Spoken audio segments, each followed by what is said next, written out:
call the recommended meeting to order. Are we mindful of the open meeting law? Yes, we are. Okay, then we'll move to the first line item of business.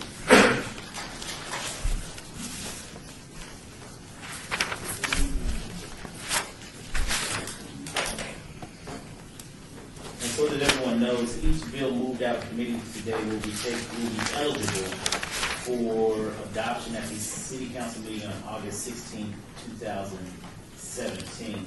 So the first item that we will take is bill number 2017-28 for possible action.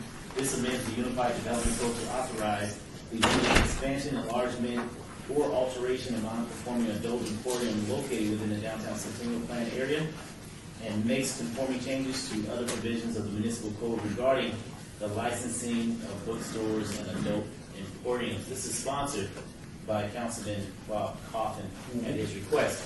So at this time, I'll open it up to staff for your opening comments. All right. Go ahead. Peter Lowenstein, Department of Planning.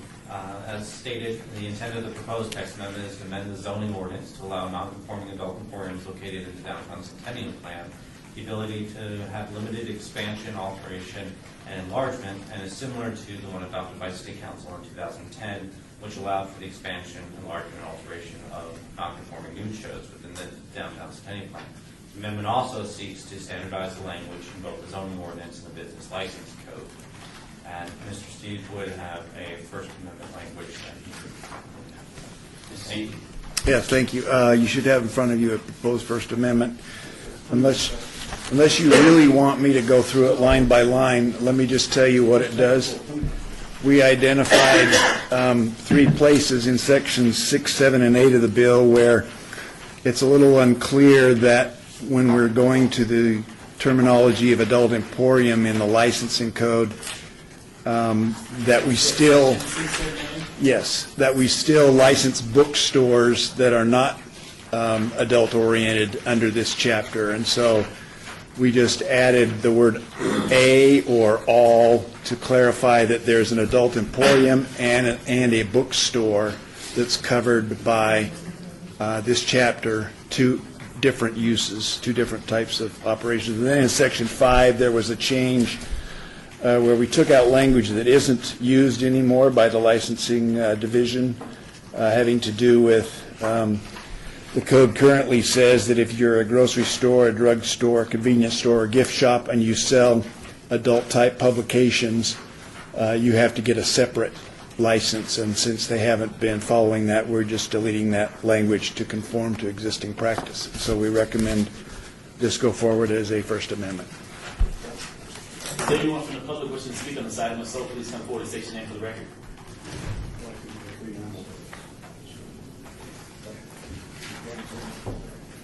Yes, sir. Michael Ganson, 1100 South 6th Street, Las Vegas, Nevada. Okay, Mr. Ganson, you've got to hear from you. Spell your last name for me, please. Ganson. Okay, thank you, sir. Since I just got a hold of the bill, it's going to be kind of tough to comment on it. But since I just obtained a copy of the bill and just started to read it, anyway, I'd like to speak in behalf of the bill. And I'm for it. I'm for the development in the area. I've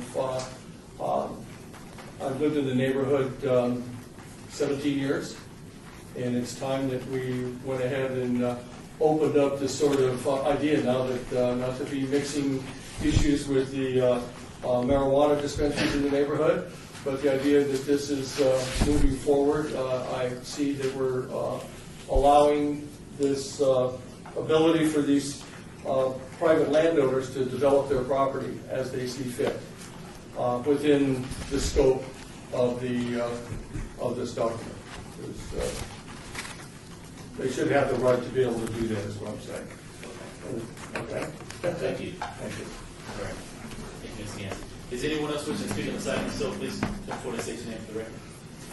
Good afternoon. My name is Ron Ducar. I own Viva Las Vegas Wedding Chapel at 1205 Las Vegas Boulevard and the Event Center on the corner of 1201 Las Vegas Boulevard in Park Paseo. Just spell your last name for me again. D-E-C-A-R. Ron, first name.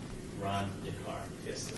I am completely approved of the project. I appreciate that you guys have given me the ability to improve my properties, but I'm definitely for any kind of improvement over there, so I say yes to the development. It's desperately needed. The other night I watched bums over there making a house in the back in a corner, and it's right across from my property, and 200 people there watching shows, and it just desperately needs to be cleaned up. So yes, please. Thank you, Mr. DeCar. Anyone else wishing to speak on this item, so please come forward and state your name for the record. Seeing none, public comment is closed. I would like to turn time over to Councilman Carter, who's the sponsor, as I understand it, of the bill before us here today. Thank you, Mr. Chair. I live about 800 yards from this location, so I've lived here like my whole time, 30 years. Also, it gives you back for the record as to why. The reasons why are, about 30 years ago, don't bother with the exact date. The council thought that somehow or another adult bookstores and forums and all that would disappear if you simply said you could never change a thing. And they became non-conforming uses. And, it never worked out. They stayed there because the businesses make money.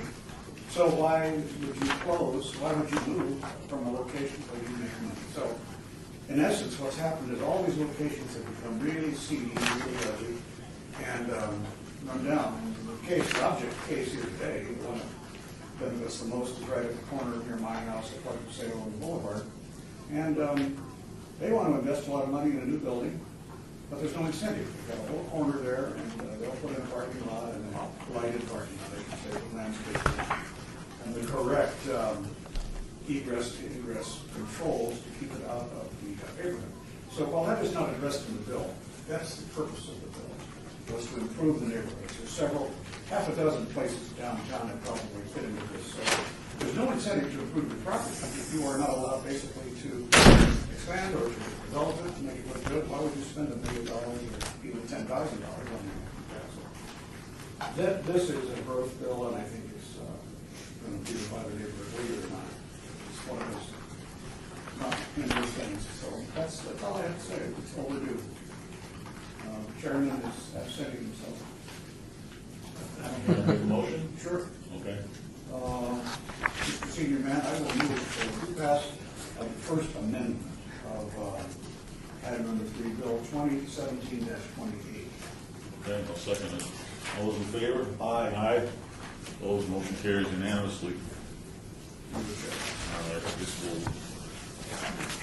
we'll push on.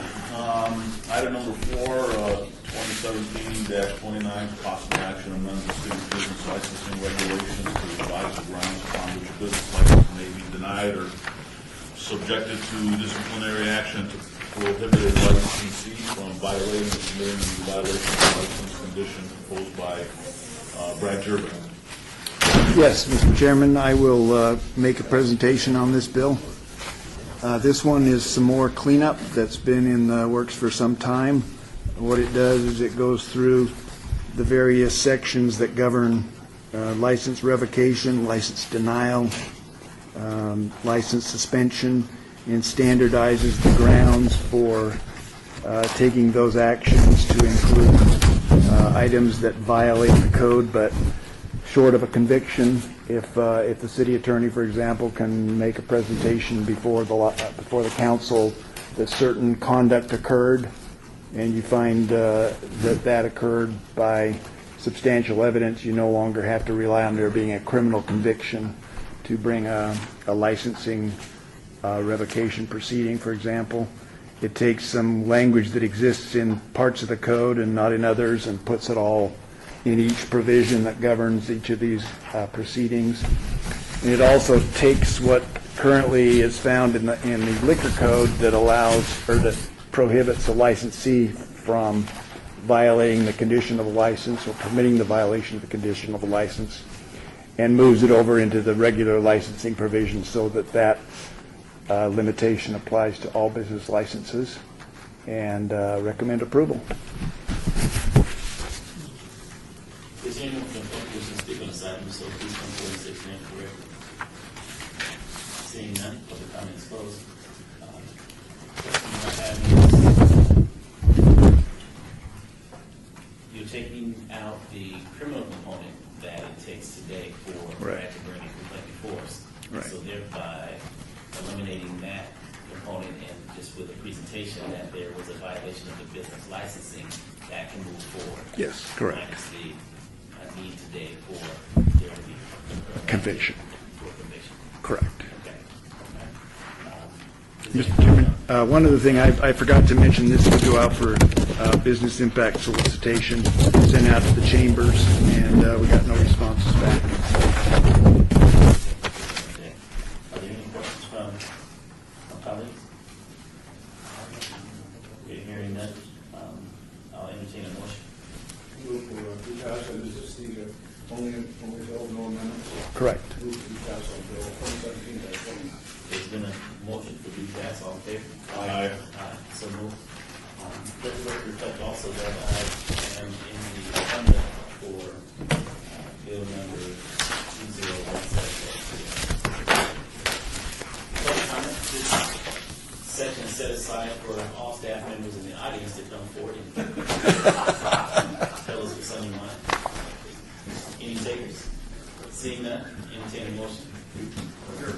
To adjourn. There's a motion on the floor to adjourn. All in favor? Aye. Thank you. Thank you.